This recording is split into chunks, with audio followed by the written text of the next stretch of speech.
there guys, and welcome to this Explain 11 video.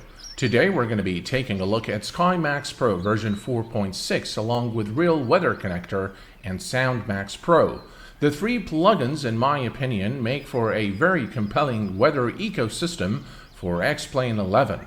In this video, we are going to be evaluating the weather representation. We are going to be doing both a VFR and IFR flights at 10,000 and 33,000 feet, respectively. We are currently situated at Echo India Delta Whiskey or Dublin Airport in Ireland.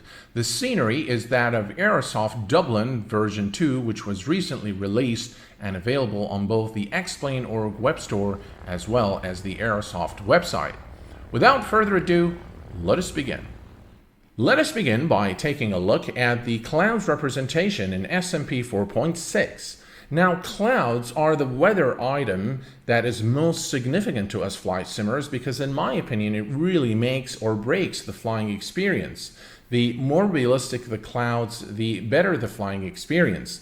And in SMP 4.6, I am happy to report that the disbursement of the clouds, the variation, the actual representation, coupled with the beautiful sky color, really make up for a very convincing scene. In order to judge any weather environment engine fairly, it is my belief that a VFR and IFR flights at different altitudes must be performed because that is really going to show all the pros and cons of the weather system. So what we're going to do now, we're going to be departing Dublin Airport aboard the Cessna 172 for a short VFR flight in order to assess the weather representation. All right, we are now ready for departure, parking brake released, and let's go.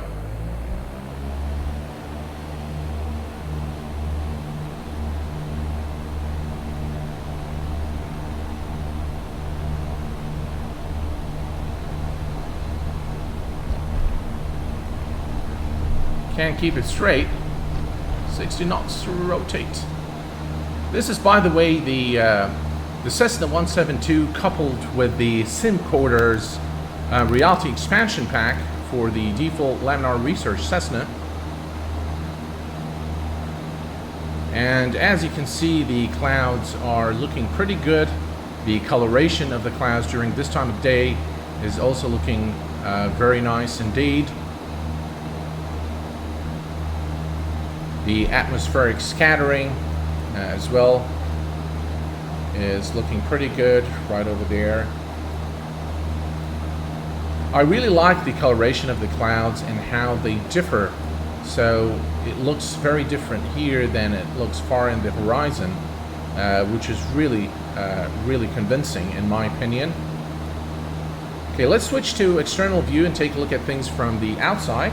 Here's what things look like from the outside. Again, as you can see, the coloration of the clouds is done quite well in SMP 4.6. The coloration here is different as you move towards the end of the horizon. And this is what things look like. Oops, let me turn that off. This is what things look like from this angle. All right, let me go ahead and change the time of day. There we go, this is now daylight, and as you can see, the clouds still looking absolutely phenomenal. Again, the distribution, the variation, the layers at which the cloud layers are placed all together make up for a very convincing scene. I really like what I see. All right, let me switch to nighttime. Now, this is near nighttime, and this is how things look like from the cockpit. Again, a very convincing scene.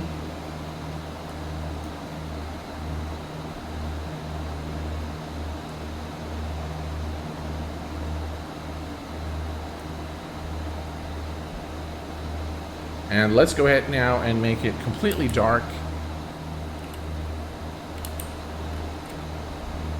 And there you go. Now, I'm not exactly sure about the cloud colors during nighttime. I don't think they look very realistic, to be honest, in terms of the colors. But nothing too serious, I think. It's still looking pretty good. I think normally during nighttime in cities like Dublin, the color is it kind of tends to look like an orange color. It has an orange color, and I don't see this here. But still, I think the scene is a very convincing scene. It's very immersive. Alright, so we are now at 8,000 feet, and this is what things look like. Let's switch to external view. There we go. Again, I think this is a very convincing scene. Let me change the time. So this is what things look like at 8,000 feet during daylight, and this is what it looks like during nighttime. Absolutely lovely.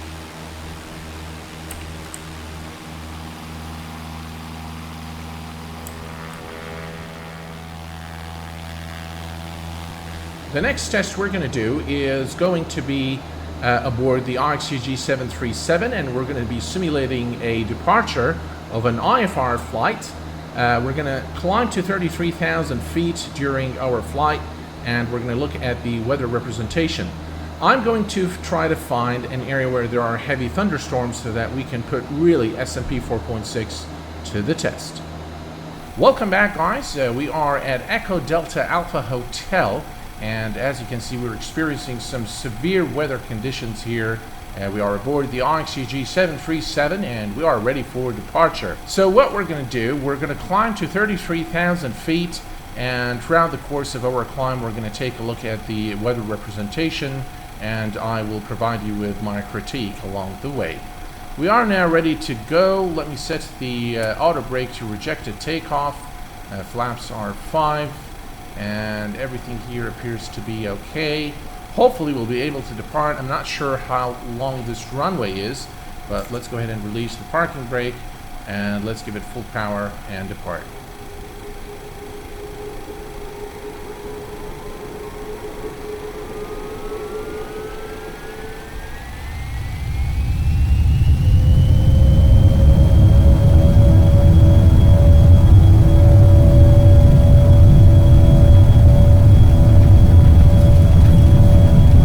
Very strong winds.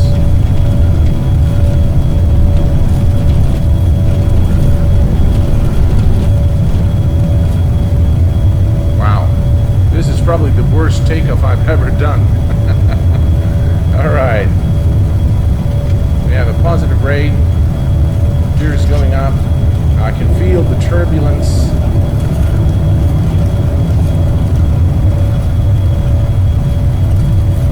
Extremely, very extreme weather conditions here as we depart.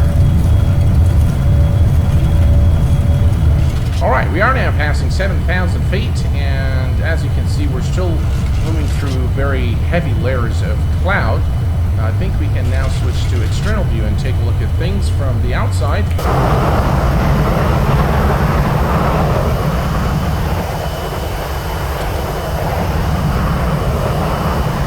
We just passed 19,000 feet, and as you can see, things are looking pretty good here from the cockpit at this altitude. The cloud draw distance has definitely been improved in this version.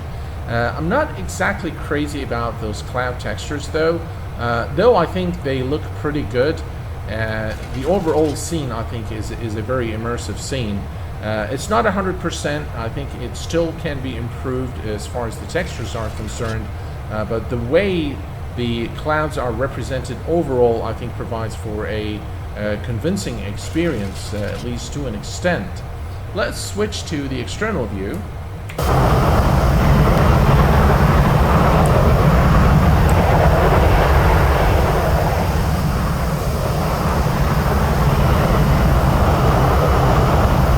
We are now at 25,000 feet, and I've changed the time to dusk so that we can take a look at the clouds during this time of day from this altitude.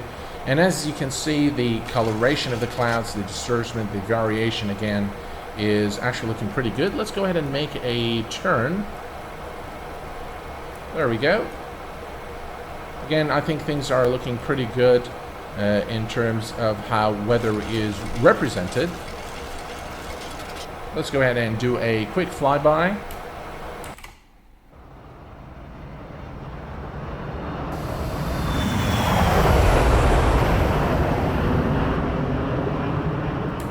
I've changed the time now to nighttime, and as you can see, things are still looking pretty good from this altitude. What I'm going to do now is I'm going to begin a climb to 33,000 feet so we can really assess how the cloud draw distance performs at higher altitudes in S&P 4.6. In terms of the cloud draw distance, I think things are still not perfect and they can definitely be improved. As you can see, there's an abrupt cutoff of clouds here, and then there's an empty area, and of course the clouds will start popping in front of you as you fly towards that area. But in terms of the representation of clouds, I think things have been improved in this version. Performance has definitely been improved, and we'll be taking a look at performance in just a little while. But again, this is an area for improvement for S&P 4.6, and hopefully in S&P 5 we'll be able to see the clouds covering the entire horizon. This is something that's always been there in SkyMaxx Pro, and I think there is a compromise between performance and the visual quality and what you see in the sim. So I think what the guys at Sundog Software have done in this version is they really worked on the representation of the weather itself. Definitely there is more cloud draw distance, there's definitely improvements in performance, but again, it is not perfect, and there isn't really, in my opinion today, any weather environment engine for X-Plane that is 100%. So it is time for us now to take a look at my settings and how I configure the sim to work with S&P 4.6. Before we begin taking a look at the settings, it's worthwhile mentioning that I am using FS Global Real Weather for weather generation, so I'm not using the built-in X-Plane weather generation. And in order to provide you guys with an idea of how much S&P has improved in terms of performance, in this version, I've loaded the default Cessna 172 at London Heathrow Airport. This is the payware version of the Airsoft London Heathrow Airport, and it's quite an intensive scenery. I will provide you with a link to it in the description section of the video. Now we are getting about 32 frames, 33 frames, and normally what I do for my testing purposes is I always keep the previous version of any plugin so that I can do my comparisons in terms of performance. And when I loaded S&P 4.5 with exactly the same settings, I was actually getting about 22 frames. So I think in terms of performance gains, this version of SkyMaxx Pro is by far the best in terms of performance. So my X-Plane settings haven't changed. They are provided in the description section of the video. So let's go ahead and take a look at the S&P settings. Let's see here, SkyMaxx Pro, configure clouds. All right, so this is 4.6. And as you can see, I have the cloud area covered set to the maximum. Now, just a quick word on setting the cloud covered area. If you're going to fly VFR, let's say that you're going to fly between a maximum altitude of 25,000 feet, this is going to make a huge difference in terms of the overall experience. I think you'll be able to see the clouds all over the area. It's going to cover the area around the aircraft, and no matter where you look, you will see those really beautiful clouds around you. If you're going to fly at altitudes above 30,000 feet, normally an IFR flight, then you might want to tweak this slider maybe to the midpoint, because really you will not be able to see the clouds all the way far in the distance. And the experience, in my opinion, is not complete unless you can see the clouds all the way to the end of the horizon. And that is not the case in this version of S&P, and it's never really been the case in S&P that we were able to see the clouds all the way to the end of the horizon. So this is one area for improvement for sure, as I've indicated earlier, but I think things are definitely improving and definitely moving in the right direction for this plugin. In terms of the puff rotation, I kept this at the default, which is 0.02, and I think anything more than that becomes a bit unrealistic. And as you can see, the cloud puff style is fast, or it means that it's low resolution. And let me tell you why I've done that. Because actually it's better to actually show you. Let me go here and okay, so you can see the clouds now. So I'm going to change this to crisp and I'm going to say apply. And let's just see what happens to the clouds. All right, so the clouds are loading now, and as you can see, they look very, very different from the previous setting. They actually look less realistic in my opinion, and the previous setting looked far more realistic as far as I'm concerned. Guys, you may agree or disagree, but as far as I'm concerned, those clouds at this resolution don't look very good. Okay, and also they actually have a higher hit on performance. Look at those God rays and how they just make the scene beautiful. So in my opinion, and my recommendation is to use the fast cloud puff style. This is the default, by the way. Again, you can see now the difference. You see how it's defined, the edges are defined now. All the clouds here, they kind of look unrealistic in my opinion.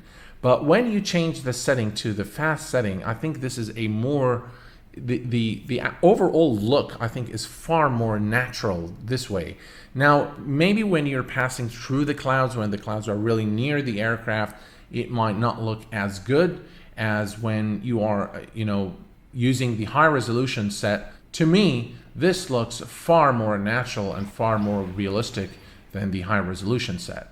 In terms of God rays, as you can see, they are turned on, and this is probably the very first version where I turn the God rays on in SMP, but I've reduced the intensity to 0.6. I found that this is the most natural setting, if you will. In terms of the source layer resolution, texture sets medium, and set number 1 for source layer is checked. In terms of the sky colors, I'm using SkyMaxx Hosik-Wilkie sky model. If I've said that correctly, I don't know. But I found that this sky model really changes depending on the situation, depending on the weather, depending on the location. So it's really, it provides for a brilliant experience overall in SkyMaxx Pro. Enable cloud reflections in water is turned off. This is a performance eater, guys, and you don't really need it. It doesn't really add too much. The Stratus overcast representation is solid stratiform. Lens flare effects are turned off. I think they are very unrealistic, so I turned them off. And I've turned off cloud shadows. Now, here's the thing on cloud shadows. When I turn them on, even at a very low setting, for some reason I get an intermittent stutter. It happens every 5 seconds or so, and I've actually contacted x-aviation. I've created a support ticket, and I must say I was very impressed. I got a response almost immediately, and they actually offered me some help to alleviate the situation. So it looks like with the cloud area covered, because I have this slider at the high setting, the amount of shadows that need to be drawn in the sim are far too much for the sim to handle. And that causes the intermittent stutter that I get. So it's a compromise. I've done some testing, and when I move this slider, for example, to the midpoint, turn the cloud shadows on, then things are fine. So to me, I'd like to keep this at the maximum, because I really enjoy having the clouds at the altitudes that I normally fly at, and I really don't care too much for the cloud shadows. So it was a compromise between having cloud shadows and other visual experiences. I've chosen to turn this off. If you do turn this on, just be aware that moving the shadow intensity to the right is going to affect performance quite considerably. So be careful with the shadow intensity. My recommendation is not to exceed 0.15 in all cases. Otherwise, your performance will start to suffer. And of course, the cloud terrain blend softness is always at 1000. So this is really pretty much in terms of the SkyMaxx Pro settings. In terms of my SoundMaxx settings, and by the way, this is the same version as version 1.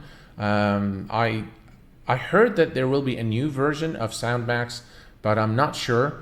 But it works fine with X-Plane 11 installed, no problems. It still gives you all that immersion in terms of sounds. These are my settings. I'm going to leave this here. You can pause the video and copy those settings if you are interested in doing so. Well, captains, this brings us to the conclusion of our video today. I hope that this was an insightful and useful video and a fair look at SkyMaxx Pro version 4.6. In my opinion, S&P 4.6 coupled with Real Weather Connector and SoundMaxx provide for an excellent weather environment engine for X-Plane 11, and I'm happy to recommend it anytime. Until next time, please take care of yourselves and each other, and I will see you all very soon. Thanks for watching, and bye-bye for now.